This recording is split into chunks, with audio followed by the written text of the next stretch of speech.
The UK's trade negotiators are rushing into post-Brexit trade deals that could decimate superior British standards in a bid to be more competitive, the Institute for Government warned today. The Institute declared today this would have a devastating long-term impact on the UK, especially in the agriculture industry. The Institute for Government warned to cooperate with a trade deal with the US would require a swath of relaxations on strict regulations the UK has fought hard to maintain. Energy efficiency requirements would be relaxed on many electronic products.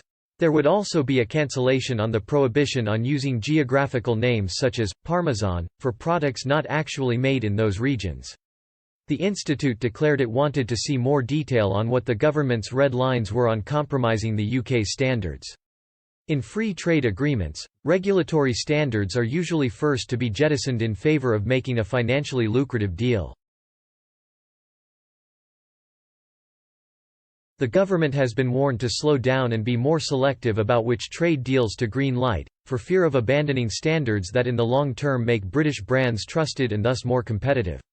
Although Boris Johnson has declared he will make lucrative trade deals worldwide, there are worries within cabinet about the dilution of standards to see these deals manifest. Maddie Thimmant-Jack from the Institute for Government said, 3 years ago, we warned that the government had not set up the necessary structures for effective decision-making on key trade policy issues. Speaking to The Independent, he added, the government did not heed that warning then. It now needs to move urgently to put them in place. Otherwise it will find itself losing control of trade and regulatory policy to better prepared partners. Deal negotiations with the US and Japan have recently hit stumbling blocks. Despite the slow progress in agriculture, last week Japanese Foreign Minister Toshimitsu Motegi said there were substantial agreements in areas such as financial and digital services. The UK is eager to secure a trade deal with Japan.